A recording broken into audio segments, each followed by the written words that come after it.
गांडूची अवलाद म्हणून कधी जगू नका, मेलात तरी चालेल. बाळासाहेबांचा आवाज, या वाक्यांचा, बाळासाहेबांच्या आवाजातल्या वाक्यांचा आजच्या आपल्या विवेचनाशी काहीतरी संबंध आहे. काय आहे ते कळेलच पुढे. मागच्या वर्षी जून महिन्याच्या शेवटाला महाराष्ट्रात महासत्तांतर घडले. हिंदू हृदय सम्राट शिवसेना प्रमुख माननीय बाळासाहेब ठाकरे यांच्या अभेद्य संघटनेला एक मोठं खिंडार पडलं. अख्खा पक्ष रिकामा करून एकनाथ शिंदे यांनी शिवसेनेत बंड केलं. हे बंड होतं हिंदुत्वाच्या विचारासाठी.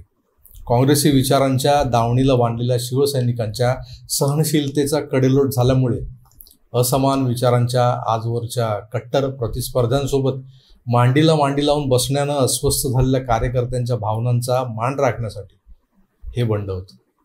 अर्थात हे स्पष्टीकरण होतं एकनाथ शिंदे आणि त्यांच्या सहकाऱ्यांचं, जे शिवसेना सोडून निघून गेले होते. त्यावर उद्धवजी आणि त्यांच्यासोबतचे लोक यांचे दावे प्रतिदावे तर प्रचंड टोकाचे होते, आजही आहेत. शिंदेंना मिंधे म्हणणं हा तर बऱ्यापैकी सुसंस्कृतपणाचा एक भाग होता, एक लक्षण म्हणावं लागेल. इतकी चिखलफेक मागच्या वर्षी पक्षफुटीनंतरच्या पहिल्या 6 महिन्यात केली गेली. आपले संस्थापक, आपलं संपादक संजय राऊत आजही आपल्या जहेरील्या लेखणीतून गरळ ओघणं सोडत नाहीयेत, कमी केलेलं नाही आहे त्यांनी. या सगळ्या वातावरणात एक मोठा महत्त्वाचा प्रश्न जो अद्याप प्रलंबित आहे तो म्हणजे विधिमंडळाच्या त्या नियमावलीच्या 10व्या शेड्यूल अंतर्गत 10th शेड्यूल पक्षांतर बंदीचा जो सुधारित नियम आहे, त्यामुळे शिवसेनेतून बंड करून बाहेर पडलेल्या 16 आमदारांवर निलंबनाची टांगती तलवार लटकते. या लटकणाऱ्या तलवारीचा ताण मुख्यमंत्र्यांसह पहिल्या त्या 16 आणि उर्वरित 24 आमदारांच्या चेहऱ्यावर दिसतो, असा दावा सतत केला जातो. तर तानाजी सावंतांसारखे काही मंत्री एंडकेंड प्रकारेनं वादापासून लांब राहायचा आटोकाट प्रयत्न करताना दिसतात.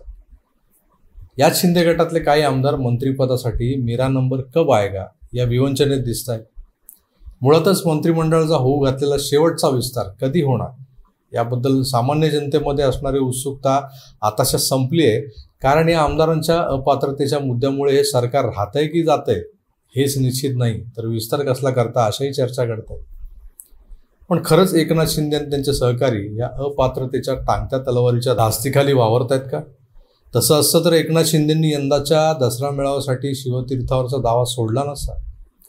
मग असं कोणतं कारण आहे की दुनिया या अपात्रतेच्या चर्चा करून आभाळ हेपलत असताना शिंदे मात्र शांत आहेत? त्यांच्या प्रत्येक कृतीतून ठोस असा आत्मविश्वास झळकतो. ते आपल्या अस्वस्थ सहकाऱ्यांनाही आश्वस्त करताना दिसत आहेत. काही विश्वसनीय सूत्रांकडून जे इनपुट्स मला मिळाले त्यानुसार एकनाथ शिंदे हे मुख्यमंत्रीपद टिकवण्याच्या राखण्याच्या विवंचनेत तर अजिबातच नाही. त्यांना हिंदुत्वाची विचारधारा घेऊन पुढे जायचं हे त्यांनी स्पष्ट केलं. कालच त्यांच्या पक्षाकडून आझाद मैदानात घेतल्या जाणाऱ्या दसरा मेळाव्याचा टीजर रिलीज केला गेलाय. हा टीजर बरंच काही सांगून गेलाय, पण त्यामागची एक किनार आहे. तुमची उत्सुकता वाढली असेल, पण त्याआधी तो टीजर पाहण्याआधी आपलं आकार DG9 हे आवडतं चॅनल सबस्क्राईब केलं नसेल तर करून घ्या मित्र. नमस्कार, मी प्रभाकर सूर्यवंशी. अशा बातमीमागच्या बातमीतला मी शोधण्याचा सातत्याने प्रयत्न करत असतो. त्यामुळे आजही अशाच एका बातमीमागची बातमी तुम्हाला मी उलगडून दाखवणार आहे. त्याआधी शिवसेनेच्या दसरा मेळाव्याचा हा टीजर पाहून घ्या. गांडूची अवलाद म्हणून कधी जगू नका, मेलात तरी चालेल. तर या मर्दांची टक्कर घेण्याची कोणी हिंमत करता कामा नये असं दृश्य साऱ्या हिंदुस्थानात उभं राहिलं पाहिजे. आणि ते चित्र मी हिंदूंच्या रूपानं, हिंदुत्वाच्या रूपानं उभं करतोय. हिंदू हृदय सम्राट बाळासाहेब ठाकरे यांच्या शिवसेनेचा मेळावा. ही फक्त आणि फक्त बाळासाहेबांच्या विचारांची शिवसेना आणि या तुम्हा तमाम शिवसैनिकांची शिवसेना आहे. दसरा मेळावा 24 ऑक्टोबर आझाद मैदान, सायंकाळी 5 वाजता. मित्रांनो, या टीजरमध्ये एक लाईन आहे जी अधोरेखित करण्याचा प्रयत्न केला गेलाय आणि ही लाईन म्हणजे हिंदुत्व. बाळासाहेबांना अभिप्रेत असलेलं हिंदुत्व, धर्मवीर आनंद दिघे साहेबांचं शिष्यत्व, एकनाथ शिंदे आणि त्यांचे सहकारी अखंड शिवसेनेतून बाहेर पडताना ज्या मुद्द्यांचा उल्लेख करत होते तोच मुद्दा आजही शिंदे सेनेसाठी प्रभावी असा प्रचाराचा मुद्दा आहे. त्यांना या विचारधारेवरच आपली वाटचाल करावी लागणार आहे. बाळासाहेबांनी मांडलेला हिंदुत्वाचा विचार आणि या विचारांचं धगधगतं अग्निकुंड असलेल्या धर्मवीरांचं शिष्यत्व पत्करलेले एकनाथ शिंदे यांना आज भाजपा सेना युतीच्या हिंदुत्ववादी प्रतिमेचा चेहरा म्हणून ओळखलं जाते. ही ओळख तशीच जपली जावी हा अट्टास दसरा मेळाव्याच्या टीजरमधून झळकतोय. तसाच तो भारतीय जनता पक्षाच्या शीर्षस्थ नेत्यांकडूनही केला जातोय. अगदी पंतप्रधान नरेंद्र मोदींनाही त्यांच्यावरचा महाराष्ट्रातल्या जनतेचा विश्वास डळमळू नये यासाठी शिवसेना भाजपा युतीतल्या कट्टर हिंदुत्ववादी चेहऱ्याची भूमिका एकनाथ शिंदे यांच्या शिवसेनेनं निभवावी असंच वाटतंय. भारतीय जनता पक्षाचा एकूणच सोजवळ तोंडवळा अलीकडे काट टाकतोय. मोदीजी योगीजी या डेडली कॉम्बिनेशनने राष्ट्र पातळीवर हिंदुत्वाच्या प्रखर भूमिकांचं एक स्टँडर्ड सेट केलेलं आहे. पण महाराष्ट्रात तसा करिश्मा असलेलं नेतृत्व भाजपाकडे सध्या तरी दिसत नाही.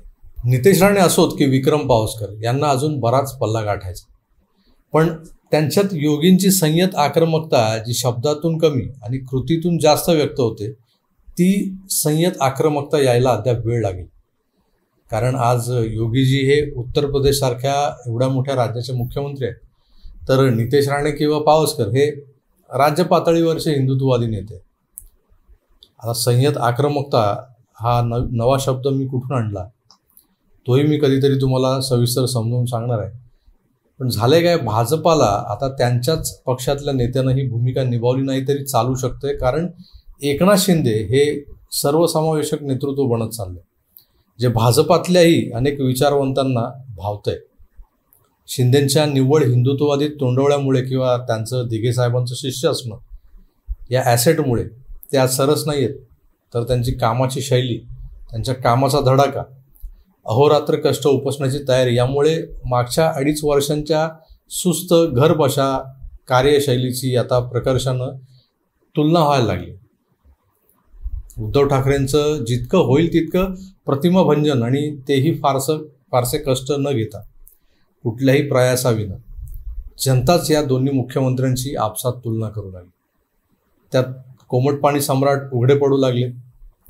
त्यामुळे त्यांना जो भेटेल त्याला ते जवळ करू लागलेत. काल परवा त्यांनी प्रचंड वैचारिक मतभेद असणाऱ्या समाजवादी परिवाराला जवळ केलं.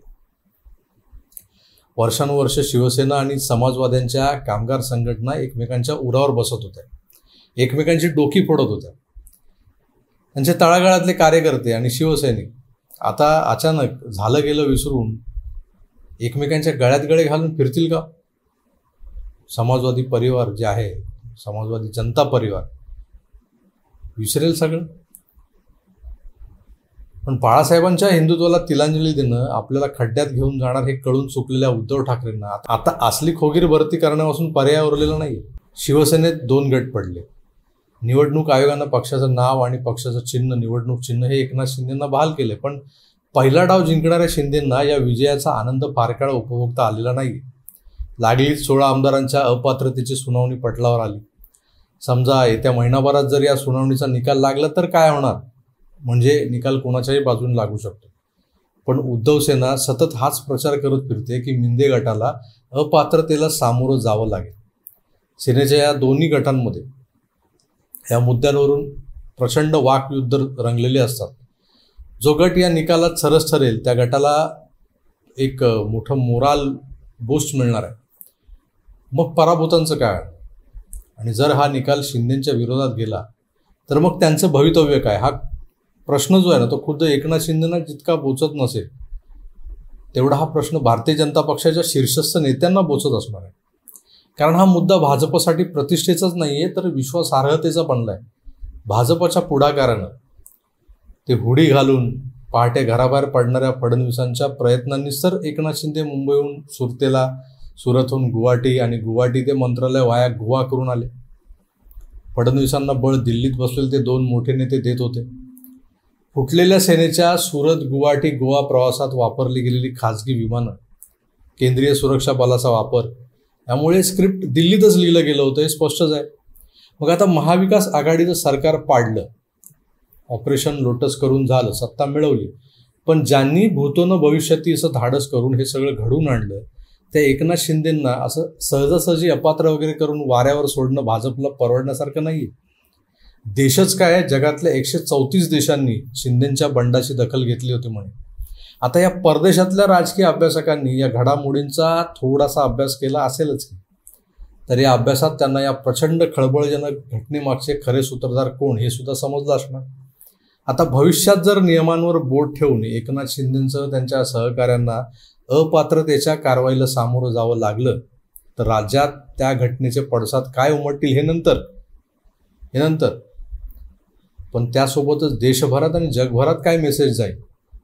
आज भारत विश्वगुरू बनण्याच्या वाटेवर आहे याचाही विचार करावा लागेलच. त्यामुळे पंतप्रधान नरेंद्र मोदी कुठल्याही किमतीवर आपली विश्वासार्हता कमी होऊ न देता एकनाथ शिंदे नावाचा हिंदुत्ववादाचा नवा चेहरा आता आपल्यापासून दुरावू देणार नाहीत. शिंदेंचा सन्मान राखण्यासाठी त्यांना कुठल्याशा नियमांमुळे मुख्यमंत्री पदावरून पाय उतार होऊ देणार नाहीत एवढं तर निश्चित आहे. मित्रांनो, हा फक्त माझा अंदाज किंवा अटकळ नाही.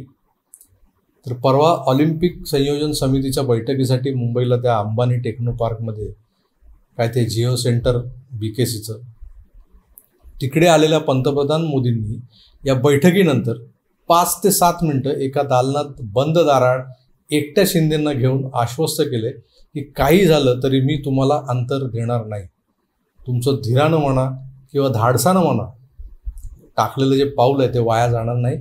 तुम्ही यापुढे निव्वळ शिवसेना प्रमुख हिंदू हृदय सम्राट मान्य बाळासाहेबांच्या शिवसेनेच्या कट्टर हिंदुत्ववादाचा चेहरा नाही आहात तर भारतीय जनता पक्ष आणि भाजपाच्या मातृसंस्थेच्या संघाच्याही हिंदुत्ववादाचा चेहरा असणार आहात.